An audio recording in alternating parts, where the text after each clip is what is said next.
What's up, guys? I'm back with some more Madden 15 information. I told you guys I'm going to keep this stuff coming all throughout E3, and every bit of information that I find, I am going to get to you. So if you're new here, go on ahead and subscribe. You don't want to miss any of this.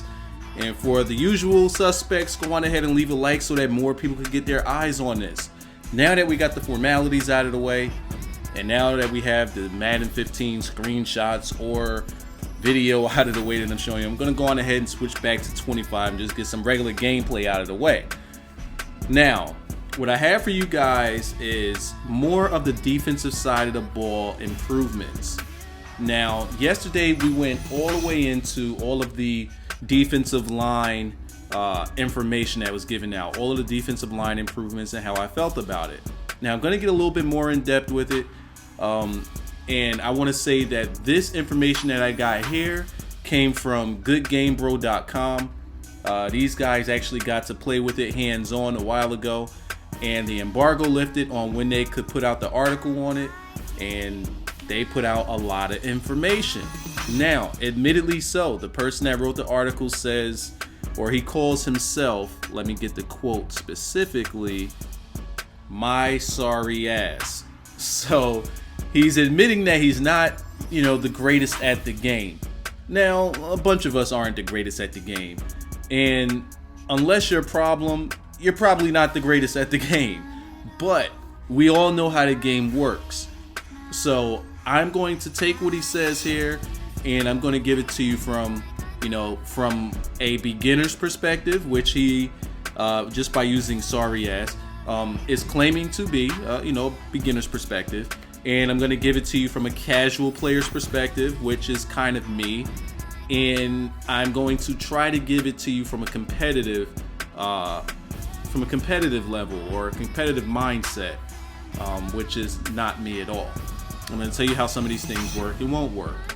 Now, I'm going to skip over the D-line stuff, and I'm going to come back to that later, because what I'm the most worried about is the coverage. That's what I've been worried about since forever, since Madden 12. Coverage has been abysmal, and here we get a little more information on it. So he says the zones and the man coverage, the AI has been completely rewritten.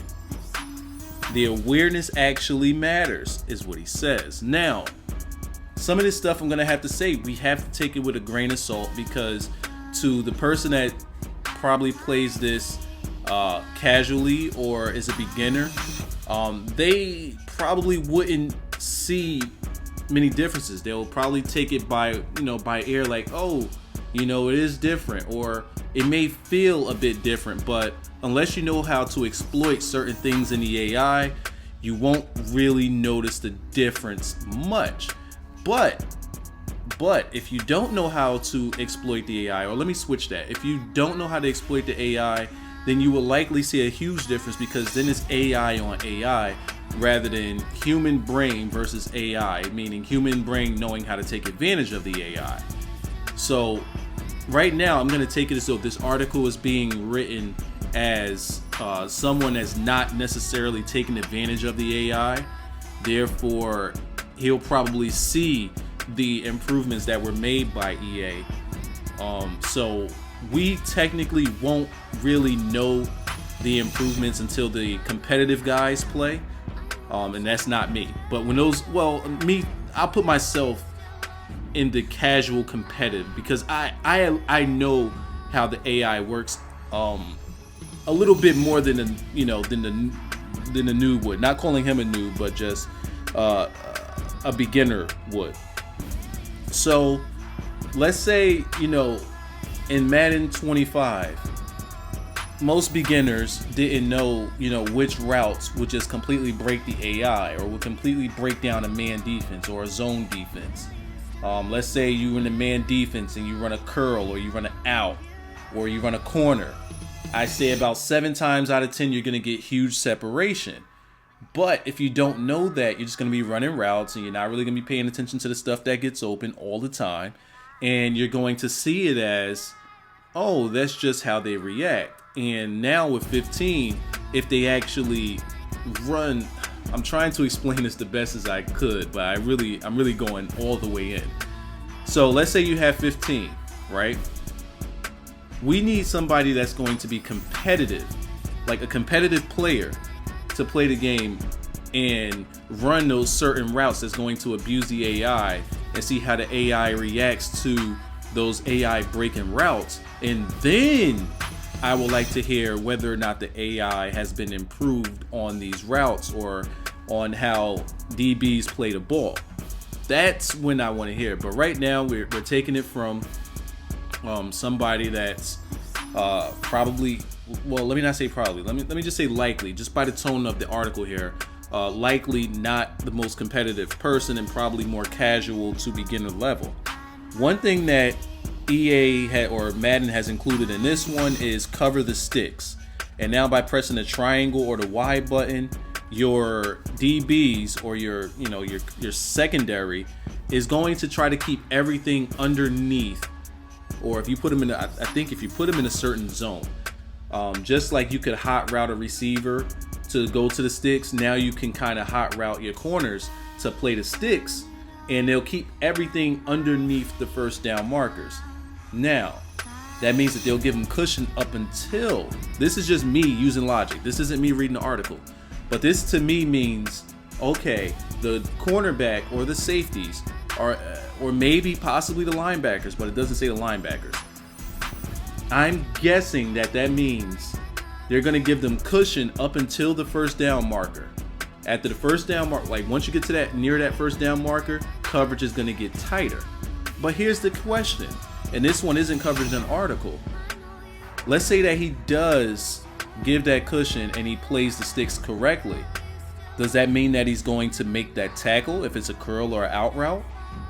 Does it mean he's going to make a play on the ball, or is he just going to be in the way? Because we know with a lot of this stuff that EA does, they'll put guys in position, but they won't let them react to the ball. And I'm not, from what I've read, I haven't really seen anything about how players are reacting to the ball. Like, all right, I see the improvements. I see what you say. What you say is being set up, EA. I see what you're saying, but I want to know about them playing on the ball. How they're playing on the ball, how they break on the ball, how they break on routes. All of this stuff is what's important, not exactly what I am hearing is pretty much just, all right, we programmed them to do this. But I want to see like the footwork and this. When we get the actual gameplay, then we could really sink our teeth in on how the defense is really going to play. So let me get into this article a little bit here. I also found that zones seem a lot more effective this year when using teams that are actually, or that will actually exploit them. Seattle is incredibly tough to beat in cover 3, and players react to passes in a much more realistic manner. So that's a positive. And what that also tells me is, well, one, he doesn't say if he used more teams than Seattle, just by this part right here that I just read. So it seems like teams play to their strengths, or certain plays to a team's strength.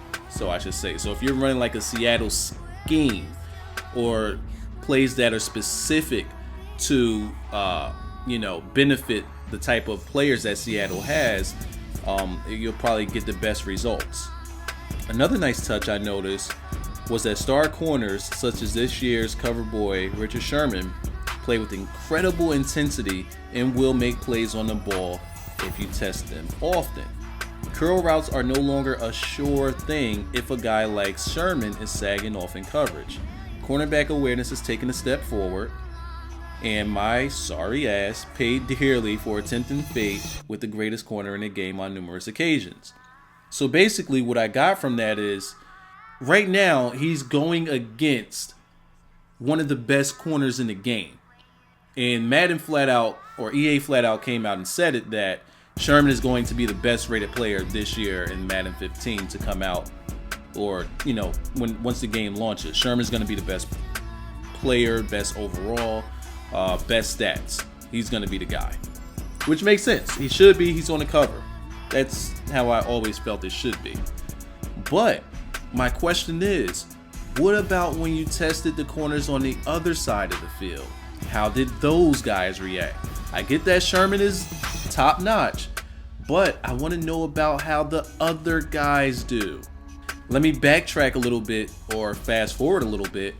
When they talk about these D lines, what you see them using in the videos and what you see them talking about in the articles, they're always talking about J.J. Watt, Clowney, and guys that are high-rated pass rushers. What about the regular guys?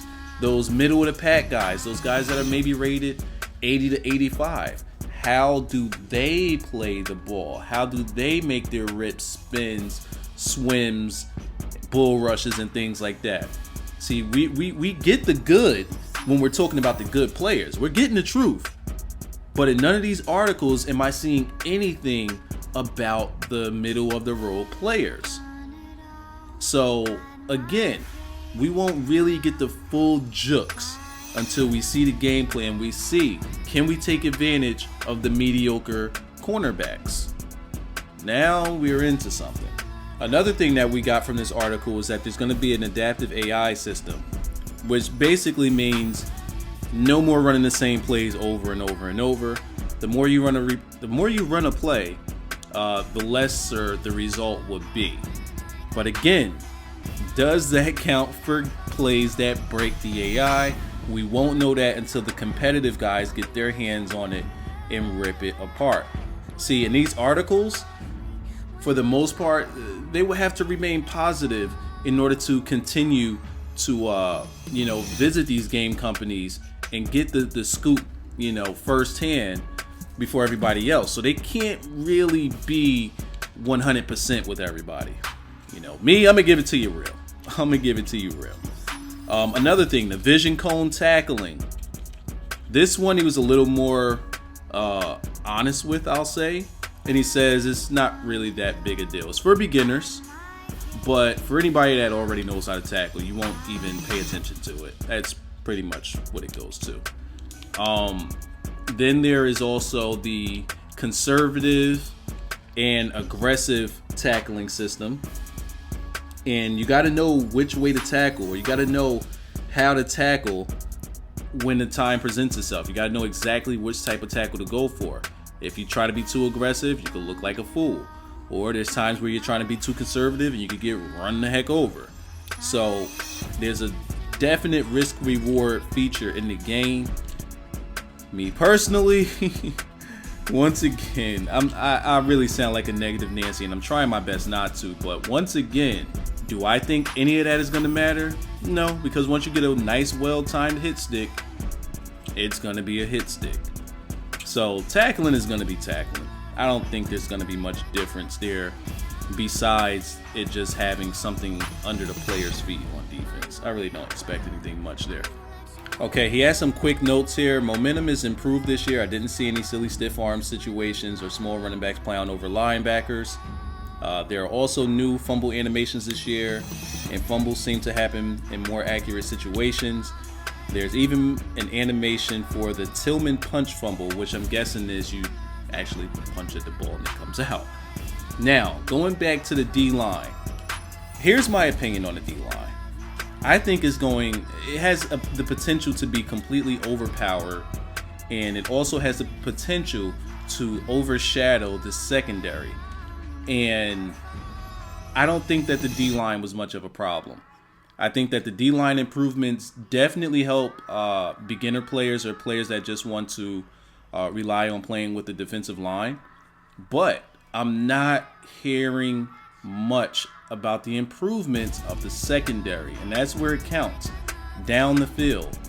A lot of work has been put into the D-line, yes, but I don't think the D-line is going to be challenging any wide receivers down the field. As a matter of fact, let me take that back, because if you drop a D-lineman into coverage, they will get back there. And this is another thing about the D-line, and I didn't see it in anybody's articles. D-line's catching guys like Jamal Charles 50 yards down the field. I didn't see anybody or any articles that said that this is out of the game. So if we still got D linemen keeping up with fast wide receivers and running backs all the way down the field and not losing any stamina while doing so, then we still have a huge problem. Up next, I'll be talking about the offense. So I'll see you in that video.